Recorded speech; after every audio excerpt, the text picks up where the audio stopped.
I'll put light slightly off. That'll be super cool. Here. Yes, perfect for light. Okay. Oh my god, I can't. All right. You guys prepared? You guys ready? Are you guys going to be reacting to me? Okay. So, hi there everyone, I'm Mate, and I chose to do my final paper presentation, or my final paper on Amnesia, The Great Work. This is a custom story for the very popular horror game Amnesia, The Dark Descent, and it happens to be my favorite. So, I took this opportunity to do a historical analysis of this game because there's a lot of characters in the game that are actually based on real people in history. And not only are they the same names, but it's also using actual pieces of historical evidence to create their characters. So I'm going to start. We have our main character who starts in the game. This is a person you play as, Charles Longden, not a real person. So he is an archaeologist who is studying a mansion in Germany. He travels there from London, and his goal is to try to find some pieces of history, some ancestral artifacts, and bring them back to museums and study them and try to find out more information. But one morning he wakes up, his partner in crime who's with him goes and takes his lantern and starts digging somewhere. Suddenly he hears a sort of cave-in, and then he has to get up and go and try to find his partner. Can't find her. He ends up going someplace he may not have been supposed to see. When he gets down there, he sees Jane die in a cave-in. That was the tremor that he heard. Oh no, Jane's dead. Grabs a lantern, and now he has to find out what is going on. So he goes through this whole system of secret underground tunnels, caves, and eventually he comes across a very strange artifact. It's actually a shard, like a piece of glass, that's supposed to be part of a complete sort of spherical object. And when he reaches out to touch it, it infuses with him. It actually becomes a part of him. And his whole mind starts freaking out and going all over the place. And this actually awakens something that was kept dormant for many, many decades. And as he's being chased by this thing out of this place, a man named Samuel offers to help him and give him answers. So what he learns is that there was a discovery of a philosopher's stone.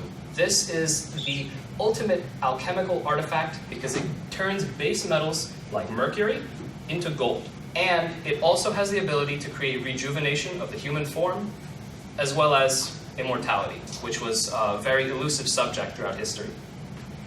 So Samuel Hartland is actually a real person. He lived in the 16th century, and he created a group of people called the Hearth of Circle. He invited scholars, philosophers, all throughout Europe, and they all kind of gathered together and were communicating with each other.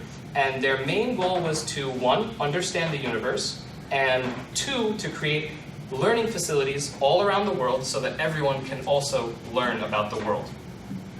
So there are three other characters in the story itself who were actually part of the Hearth of Circle in real life. That is Johann Moriane, John Dury, and Theodore Hoff. These guys all in the game play their own role that is very, very separate from reality. In the game, you have Moriane and Samuel Hartland, who are kind of fighting over the control of the Philosopher's Stone that they found. The stone actually chose Samuel to be its wielder, but Moriane wanted that power.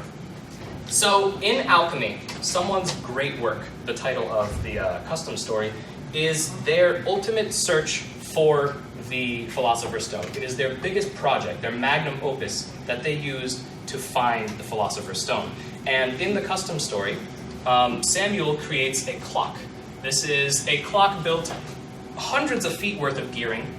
A lot of stuff went into it, took engineers from all across the circle to create this massive clock, and this will actually, in his own words, not only record what regular people perceive as time, but what the universe perceives deep time. And it will keep time accurately for the next 10,000 years at least. So this was his massive work.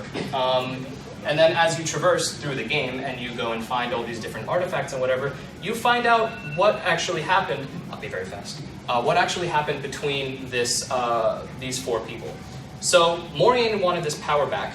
He goes to, shows up in front of Dury and Hock's residence and tells them lies that Samuel has been keeping secrets from them, that he did find a Philosopher's Stone.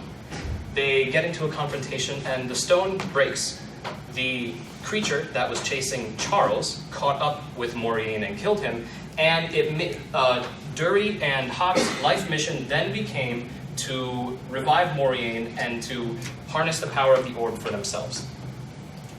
This is more on the finding of the stone, nothing ultimately important. Now, Charles manages to remove the shard of the orb from his abdomen, and he gives it, doesn't give it back, but he leaves it with Samuel.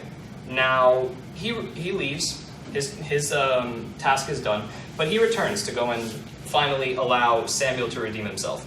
He goes and gets the rest of the shards of the orb, creates a complete orb, and then uses it for good to actually eradicate what was left of Maureen, Dury, and Hawk. So now with the three of them done, the story completes. So that's the historical analysis. So thank you for listening. This is another video that I made. I made a video on the base game, Amnesia: The Dark Descent. I analyzed the history on it and whatever. It did pretty well. I was very proud of that. And check out for the video essay on this one. This will be uploaded to YouTube, and it's going to be edited together in a video essay format by the end of January. So thank you.